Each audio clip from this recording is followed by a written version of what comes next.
परिचय। जैसा कि हम पहले भी चर्चा कर चुके हैं कि जनन सभी जीवों की वह क्षमता है जिसमें एक जीव लगभग अपने समान गुणों वाले एक छोटे से जीव को जन्म देता है। हाँ, तथा जनन की प्रक्रिया के लिए हमें लैंगिक संपर्क बनाना पड़ता है, किंतु अगर हम बिना किसी सुरक्षा लिए ये करते हैं तो संक्रमित साथी से हमें अनेकों रोग हो जाते हैं। जनसंख्या में तीव्र तेज वृद्धि के कारण हम जनसंख्या विस्फोट का निरीक्षण करते हैं। हाँ, ये सब मृत्यु दर में कमी और जीवन काल में वृद्धि का परिणाम है। तो आओ इस पाठ में हम जनन के बारे में विस्तार से चर्चा करें। उद्देश्य। इस पाठ के अंत में आप निम्न करने में सक्षम हो जाएंगे: जनन स्वास्थ्य के महत्व को समझना, यौन संचारित रोगों को पहचानना, जनसंख्या के नियंत्रण की विधियों को समझना, लिंग अनुपात को समझना, जनसंख्या आकार को पहचानना।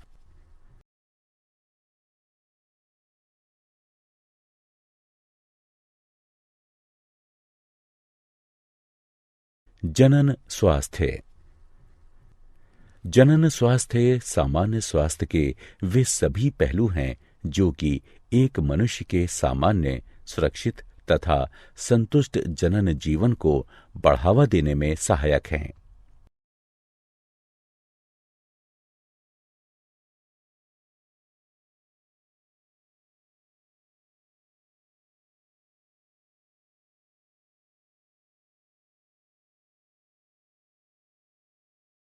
यौन संचारित रोग। वे रोग जो यौन संबंधों द्वारा एक संक्रमित प्राणी से स्वस्थ प्राणी में संचरित होते हैं, यौन संचारित रोग कहलाते हैं। ये विभिन्न सूक्ष्म जीवों द्वारा, जो कि योनि, मूत्रमार्ग, गुदा और मुख के गर्म और नमी वाले वातावरण में रहते हैं, इनके द्वारा उत्पन्न होते हैं। कुछ यौन संचारित रोग निम्न हैं: सुजाक यानी गोनोरिया, सिफिलिस, ट्राइकोमोन्स्ता, एड्स। सुजाक यानी गोनोरिया नाइजेरिया गोनोरिया जीवाणु द्वारा होता है। इस रोग का मुख्य लक्षण मूत्रोजनन मार्ग में सूजन तथा जलन है तथा पेशाब करते समय रोगी को अत्यधिक जलन महसूस होती है।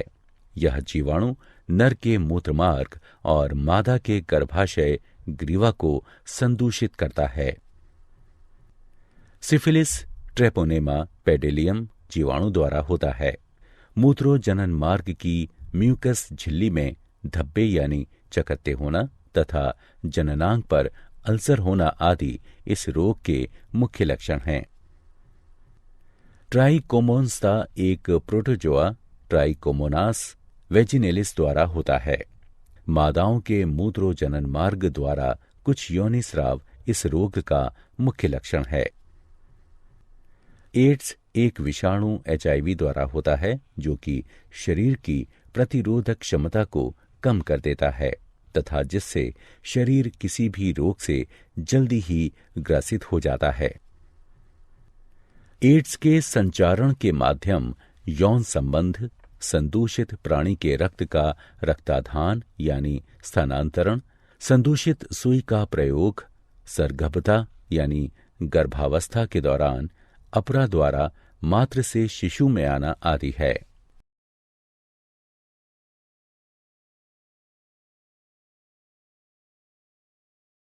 जन्म नियंत्रण की विधियां। सगर्भता गर्भावस्था का नियंत्रण करने के लिए अनेक तकनीकियां विकसित की गई हैं। ये मुख्यतः 3 प्रकार की होती हैं: यांत्रिक अवरोधक विधि, रासायनिक विधि, शल्य क्रियात्मक विधि।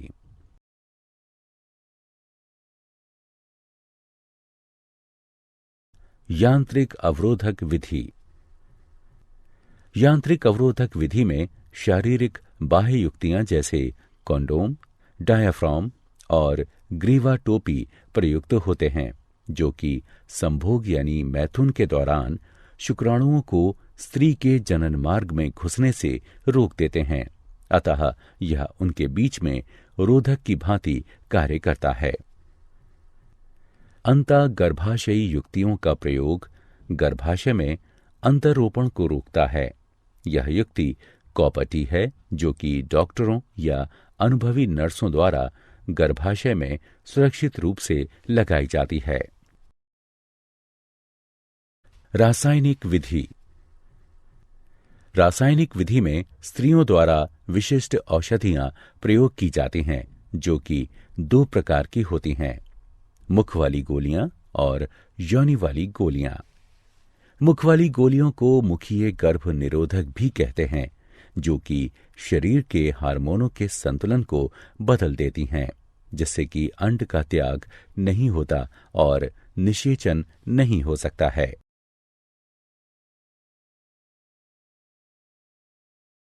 शल्य क्रियात्मक विधियां। शल्य क्रियात्मक विधियों में नरों में शुक्रवाहक के एक छोटे से हिस्से को काट या बांध दिया जाता है। इसे शुक्रवाहक उच्छेदन यानी वासेक्टोमी कहते हैं। अतः शुक्रवाहक रोधित हो जाता है।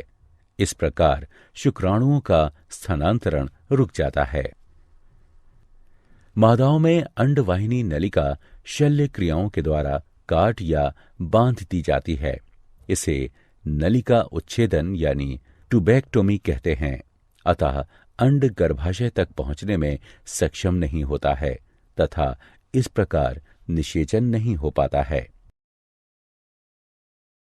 लिंग अनुपात।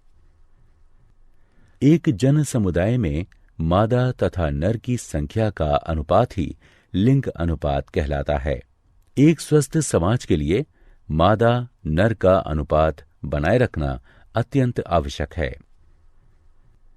कन्या भ्रूण हत्या के कारण हमारे समाज के कई हिस्सों में कन्या शिशु लिंग अनुपात का गिरना एक चिंता का विषय है। इसलिए जन्म से पहले भ्रूण के लिंग का पता लगाना एक कानूनन अपराध माना गया है। जनसंख्या का आकार। जनन की सहायता से जीव अपनी जनसंख्या में वृद्धि करते हैं।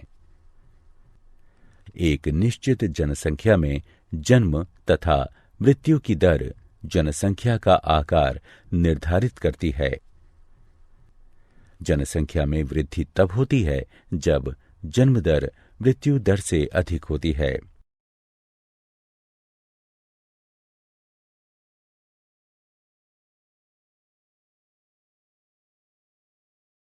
क्या आप जानते हैं मानव जनसंख्या वृद्धि की चर घातांकी अवस्था 1750 एडी में शुरू हुई थी।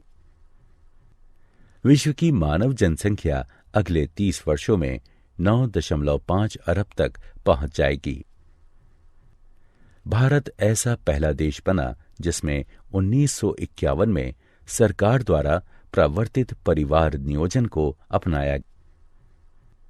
नाको राष्ट्रीय एड्स नियंत्रण संस्था। भारत ने 1987 में राष्ट्रीय एड्स नियंत्रण संस्था प्रारंभ की थी। प्रत्येक वर्ष 1 दिसंबर विश्व एड्स दिवस के रूप में मनाया जाता है।